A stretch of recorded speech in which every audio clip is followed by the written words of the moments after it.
And it's day 16 of the 28-day Ketogenic Challenge. I'm Jason Atkinson, certified health coach, nutritionist, and personal trainer.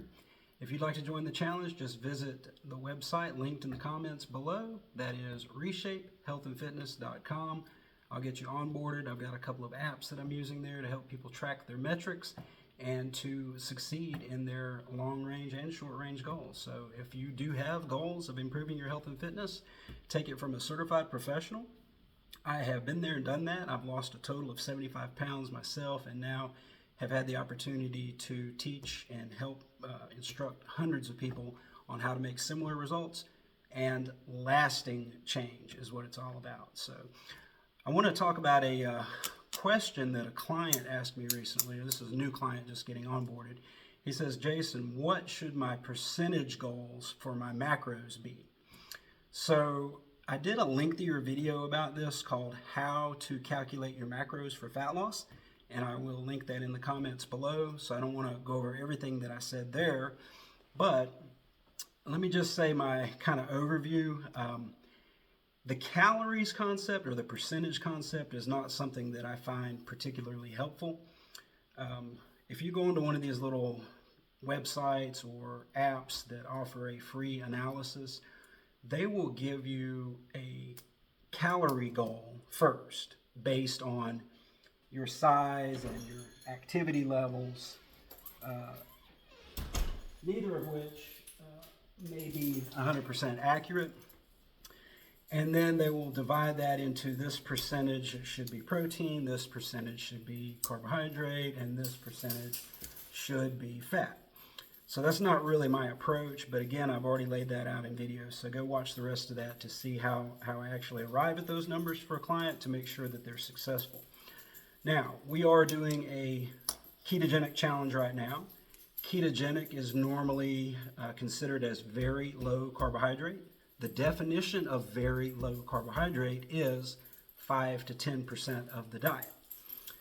I prefer to default to a number of grams, so 25 grams per day being the maximum that you would aim for 5 days out of the week.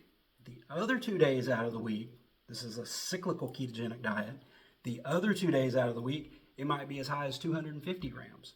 So one of the worst things you could do is divide your so-called calorie needs and do the exact same thing every single day, because that is a recipe for your body basically reaches homeostasis or balance, and that is matching the amount of energy you've got coming in with the energy that you have going out, and then you're stalled and you can't progress. So I will say this much. I do have some tracking tools, and I do have starting macros or macronutrient percentages that I do assign to clients if they choose to use them.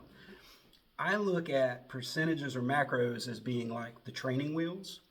And once you've learned which types of foods to prioritize and which types of foods to minimize, you can ride without the training wheels. You take those off and you can just use the intuitive approach. That's my long-range goal for a client and for myself. Macro tracking is not something that I do year-round. I'm doing it right now during the challenge, and I'm encouraging people to do that just to be aware of the amount of protein in certain foods and the amount of carbohydrate in certain foods and the amount of fat in certain foods.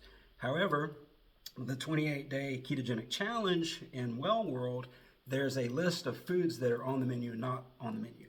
And those are already selected as these are the types of foods that will ensure that you're reaching the proper ratios. One thing about calories and macros is the food that we eat, the amount that we eat should be intuitive. We're the only species on the planet that's walking around with a smartphone app to try to figure out what we should eat. And the reason for that is we're eating too many of the wrong things because there's so much processed food, ultra processed food ingredients in fake foods posing as real food. It's difficult to control the amount that we consume with those types of foods because they don't produce natural satiety or feeling of fullness the way nutrient-dense foods would. So just beginning with a simple list of things that are on the plan and not on the plan, like this handy little graphic that I created here that I'll give you absolutely free if you visit reshapehealthandfitness.com and subscribe by email. You can have a copy of that, stick it on your refrigerator. That's what I do with it. That's a great overview. More of this, less of that. You know, I always like to say nothing is completely off the menu. You can eat whatever you want. You just can't do it whenever you want. So if you'll follow my approach, take it from me, a former fat kid, there's plenty of opportunities to have your favorite foods every single week without regaining the weight or going off the rails entirely. Create a framework that you can live in. I eat pizza, ice cream, French fries, cookies, whatever, every single week, and have maintained a new healthy weight now for long term. So I know this approach works. I've seen it work for other people, and it can work for you. If you don't think it can, visit the website, give it a try, take my challenge for 28 days, and prove me wrong. So it's not something I do full time. It's helpful in the short term. Okay.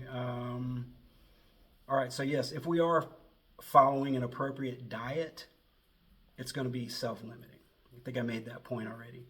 If you have to track, it means you're trying to consume too many of the wrong types of foods or at the wrong time in the wrong amount, which is pretty common. It's good to have. All right.